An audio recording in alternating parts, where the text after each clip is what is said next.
Do you feel a knot in your stomach when someone asks, "What do you do?" Maybe you know the words for your job, but you freeze when you try to explain it.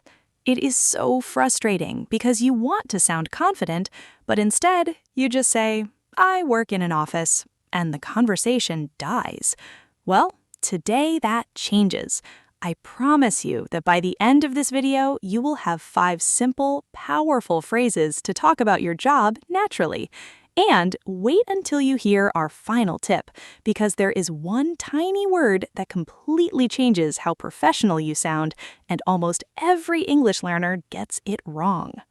Oh, wow, yes. That is exactly what we are doing today. Welcome to English Studio. I'm Alex.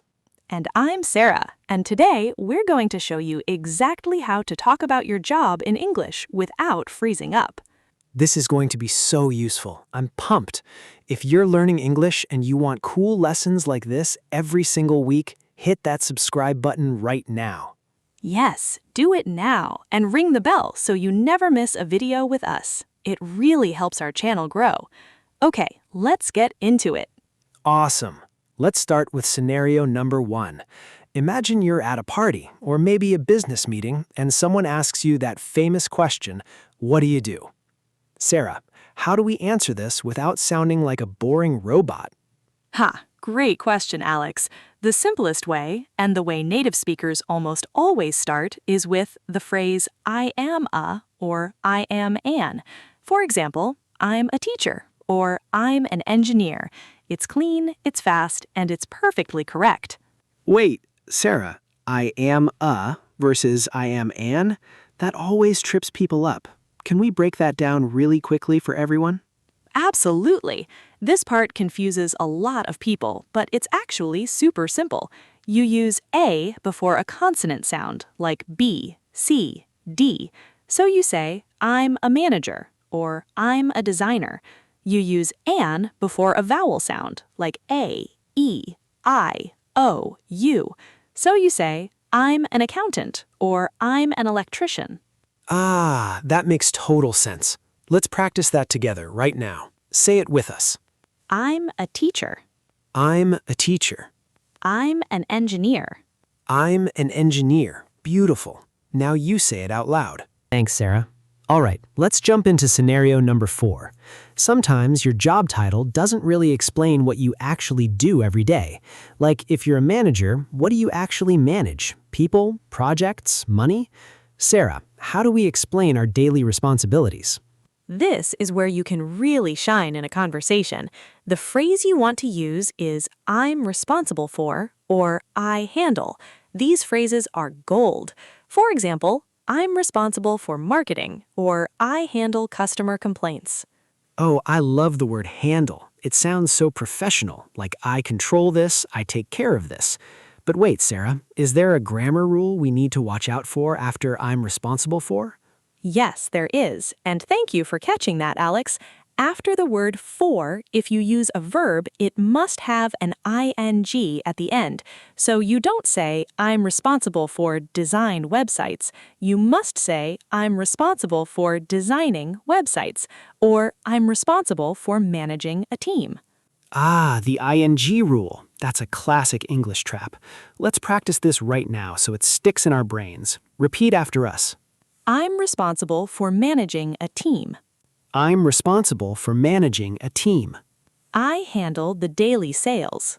I handle the daily sales. Now it's your turn. Say it out loud. Excellent. Here's your aha moment for this scenario. The word responsible is quite long. Let's practice the pronunciation together. Re-spon-si-bul. Responsible. The stress is on the second part, responsible. Responsible. Wow, that is a mouthful, but practicing it slowly makes it so much cleaner. This is highly relevant now because so many people work remotely. You can say, "I work from home," or "I work hybrid." If you work standard hours, you can say, "I work a 9 to 5 job." Oh, hybrid. That is a word we hear everywhere now. Can you explain exactly what hybrid means in the context of work, Sarah? Of course, hybrid means a mix of two things. So if you work hybrid, it means you spend some days working in the office and some days working from home. For example, 2 days in the office, 3 days at home. Got it. Hybrid is the perfect word for that. Let's practice these modern work phrases. Repeat after us. I work from home. I work from home. I work a hybrid schedule. I work a hybrid schedule. Now you say it out loud. Here is the aha moment for this scenario. Many learners say, I work in my home, but native speakers almost always use the preposition from. We say, I work from home. It sounds much more natural. Ah, work from home. Simple, but crucial. Write that down, everyone. Yes, little words make a big difference in how natural you sound. All right, scenario number 6. This is for when you want to talk about how long you have been doing your job. People often ask, how long have you been an accountant? Or, when did you start working there? Sarah, this involves a bit of time grammar, doesn't it? It does, but don't panic. We can make it very easy.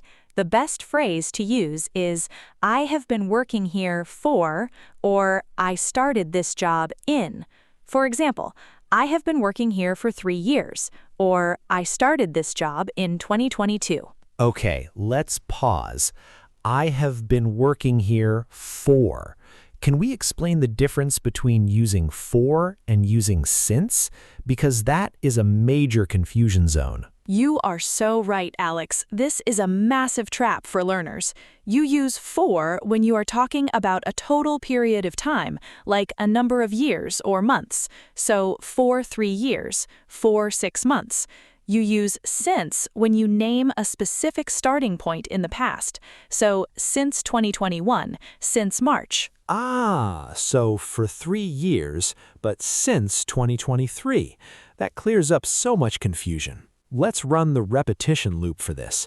Say it clearly with us. I have been working here for 5 years. I have been working here for 5 years. I started this job in 2024. I started this job in 2024. Now try it yourself.